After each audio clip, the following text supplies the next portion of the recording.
Hello friends, welcome to our YouTube channel. मित्रांनो, आज आपण पाहणार आहोत वर्ग 12वा विषय इंग्रजी येथील क्वेश्चन बँकमधील सेक्शन 1 प्रोज.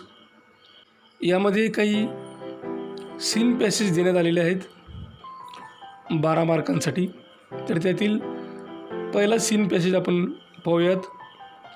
हा सीन पॅसेज घेण्यात आलेला आहे पहिल्या चॅप्टरमधून, ज्या चॅप्टरचं नाव आहे ॲन ॲस्ट्रोलॉजर्स डे.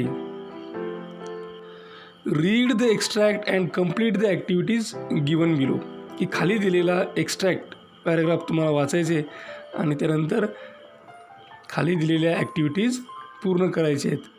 तर सर्वात महत्त्वाची गोष्ट तुम्हाला मला सांगावीशी वाटेल ती म्हणजे की ज्यावेळेस आपल्याला पॅसेज दिला जातो, सीन पॅसेज किंवा अनसीन पॅसेज असेल, तर हा पॅसेज आपण काळजीपूर्वक त्याचं वाचन केलं पाहिजे, जेणेकरून आपल्याला सर्व ॲक्टिव्हिटीज योग्य प्रकारे सोडवता येतील. त्यामुळं पॅसेजचं काळजीपूर्वक वाचन करणं फार महत्त्वाचं आहे, जेणेकरून आपल्याला सर्व ॲक्टिव्हिटीजचे उत्तरं यामध्ये सापडतील. Punctually at midday he opened his bag and spread out his professional equipment, which consisted of a dozen cowrie shells, a square piece of cloth with obscure mystic charts on it, a notebook, and a bundle of Palmyra writing. His forehead was resplendent, glorious with sacred ash and vermilion, and his eyes sparkled with sharp abnormal gleam, that is shine, which was really an outcome of a continual searching look for customers, but which his simple clients took to be a prophetic light and felt comforted.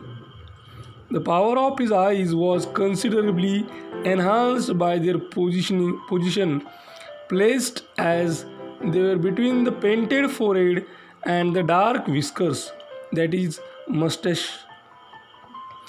which streamed down his cheeks. Even a half-wit's eye would sparkle in such a setting. To crown the effect, he wound a saffron-colored turban around his head. This color scheme never failed.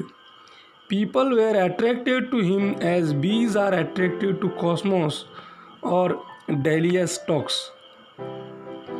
He sat under the boughs of spreading tamarind tree, which flanked a path running through the town hall park.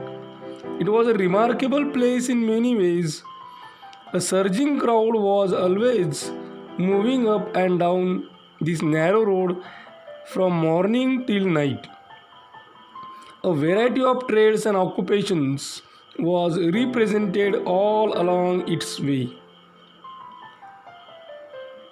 Medicine sellers, sellers of stolen hardware and junk, magicians, and above all, an auctioneer of cheap cloth, who created enough din all day to attract the whole town. Next to him in vociferousness came a vendor of fried groundnut, who gave his ware a fancy name each day, calling it Bombay ice cream one day, and on the next Delhi almond, and on the third Raja's delicacy, and so on and so forth. And people flocked to him. A considerable portion of this crowd dallied before the astrologer too. The astrologer transacted his business by the light of a flare which crackled and smoked up above the groundnut heap nearby. Half the enchantment of place was due to the fact that it did not have the benefit of municipal lighting. The place was lit up by shop lights. One or two had hissing gaslights, some had naked flares stuck on poles, some were lit up by old cycle lamps, and one or two, like the astrologer, managed without lights of their own.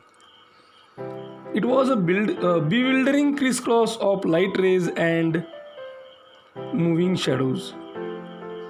This suited the astrologer very well for a simple reason that he had not in the least intended to be an astrologer when he began life, and he knew no more of what was going to happen to others than he knew what was going to happen to himself next minute. He was as much a stranger to the stars as were his innocent customers, yet he said things which pleased and astonished everyone. That was more a matter of study, practice, and shrewd guesswork. All the same, it was as much an honest man's labor as any other, and he deserved the wages he carried home at the end of a day.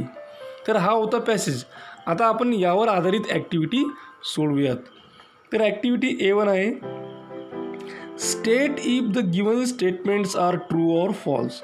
की खाली दिलेली वाक्य चूक आहेत की बरोबर आहेत ते सांगा. तर पहिलं स्टेटमेंट आहे, the astrologer used to have the preparation of his business in quite professional way. की ॲस्ट्रोलॉजर काय करायचं त्यांच्या बिझनेससाठी प्रिपरेशन तयारी करायचं आणि ती तयारी ते प्रोफेशनल वेमध्ये करायचे. तर हे सेंटेन्स बरोबर आहे, ट्रू आहे.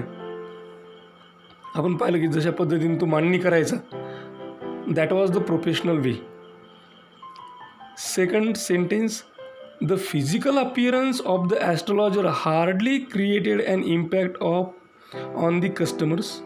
या वाक्याचा अर्थ होतो की वरवर पाहता किंवा ॲस्ट्रोलॉजरकडच्या शरीराकडे पाहिल्याच्या नंतर हा ॲस्ट्रोलॉजर त्यांच्या कस्टमर्सवर कदाचितच किंवा क्वचितच प्रभाव पाडत असेल.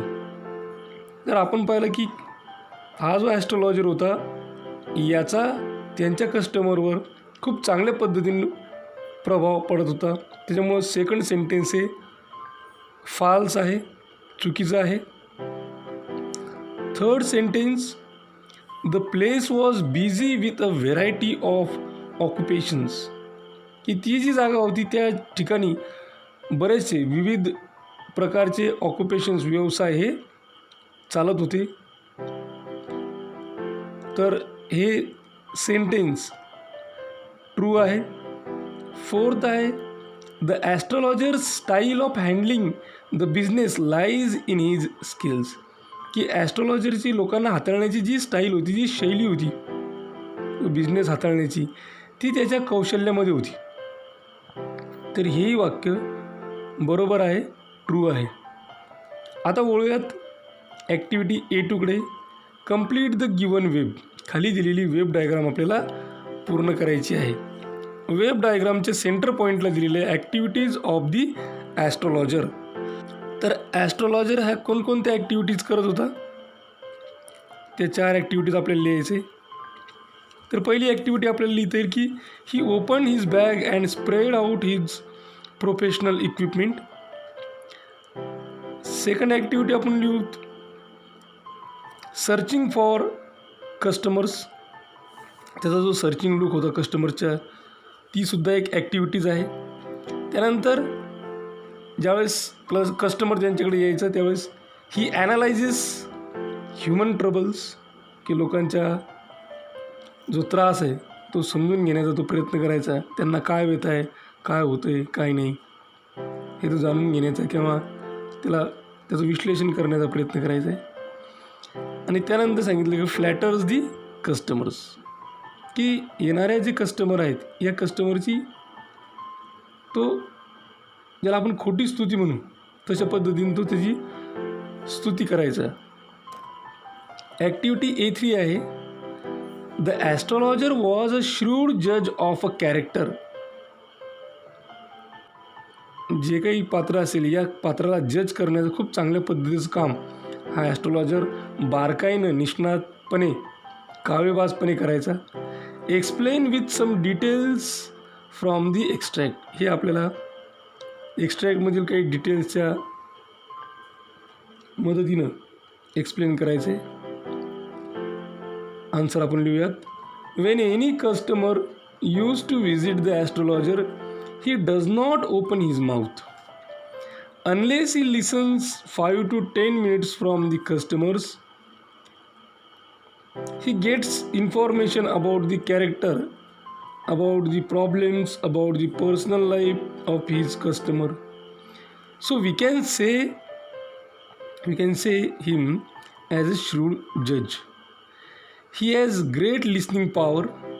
In this way he judge the character, he judge the customer in better fashion. That's why his business flourished. A4, activity A4. We need to understand even the smallest details of the business in order to success. Write your views. की आपल्याला आपल्या बिझनेसमध्ये जर का successful व्हायचं असेल, यशस्वी व्हायचं असेल, तर आपल्याला या बिझनेसमधील छोटे छोटे डिटेल्स माहीत असणं आवश्यक आहे. Write your views. यावर तुमचं मत किंवा तुमची मते सांगा. Yes, every businessman must know the details of his business because whenever and whatever the problem will be arised in the business, he need to solve all the problems. If he knows the minute details about his business, he can grow his business at a great level as well as attract customers in wide range. Activity A5. Do as directed. दिलेल्या सूचनेनुसार कृती करा. त्यामध्ये पहिलं वाक्य दिलेलं आहे, it was a remarkable place in many veg.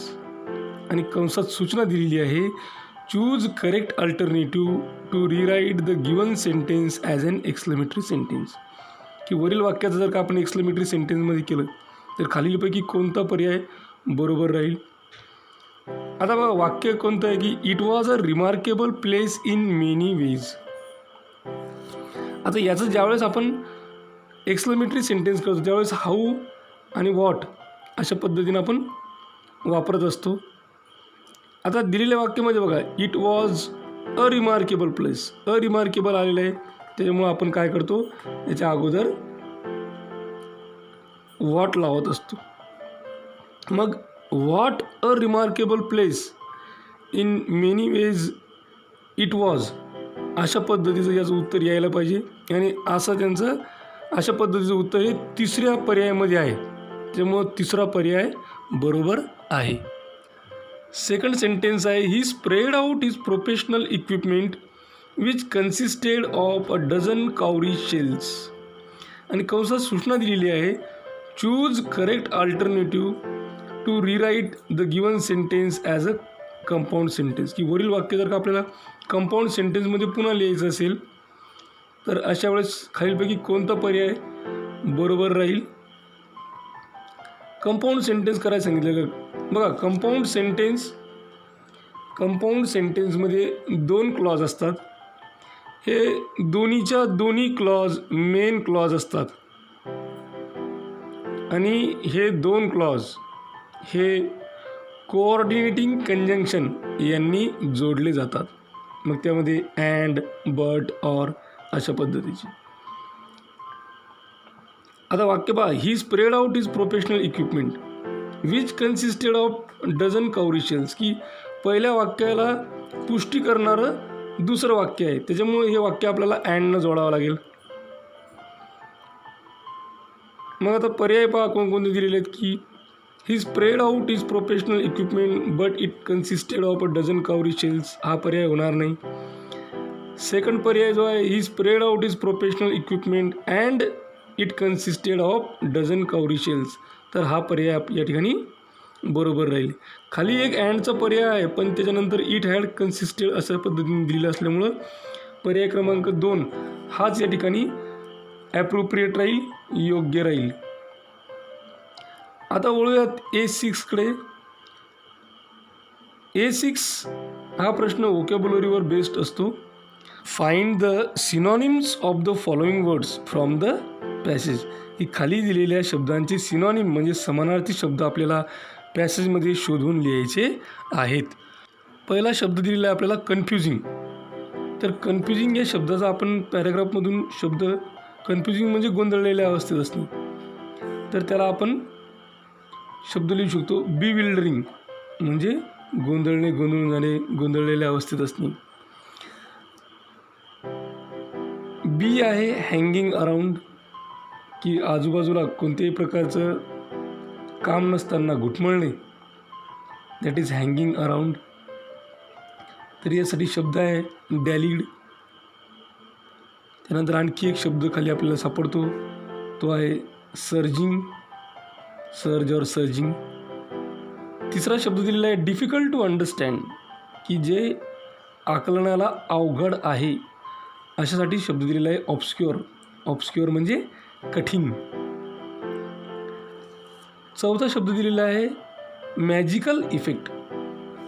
Magical effect, जादुई, ज्याला आपण इफेक्ट म्हणतो, प्रभाव. त्याला एक शब्द या ठिकाणी आलेला आहे पॅसेजमध्ये, जो शब्द आहे एन्चॅन्टमेंट. काय आहे? एन्चॅन्टमेंट. तर या ठिकाणी आपण पहिला सीन पॅसेज, ॲन ॲस्ट्रॉलॉजर्स डेवर आधारित असलेला सीन पॅसेज पूर्ण केला. अशाच प्रकारचे नवनवीन व्हिडिओ पाहण्यासाठी या चॅनलला सबस्क्राईब करा. आमच्या चॅनलचे सर्वच व्हिडिओज ताबडतोब तुमच्यापर्यंत पोहोचण्यासाठी बेल आयकॉन बटनला क्लिक करा.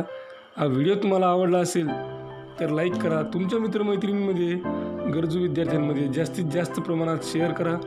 काही अडचण असेल, काही सजेशन असेल, काही इन्फॉर्मेशन असेल किंवा रिप्लाय द्यायचा असेल तर कमेंट बॉक्समध्ये कमेंट करा. हा व्हिडिओ अत्यंत काळजीपूर्वक आणि सर्वात महत्त्वाची गोष्ट टिल द एंड, शेवटपर्यंत पाहिल्याबद्दल तुम्हा सर्वांचे मनापासून आभार. थँक्यू. Thanks a lot.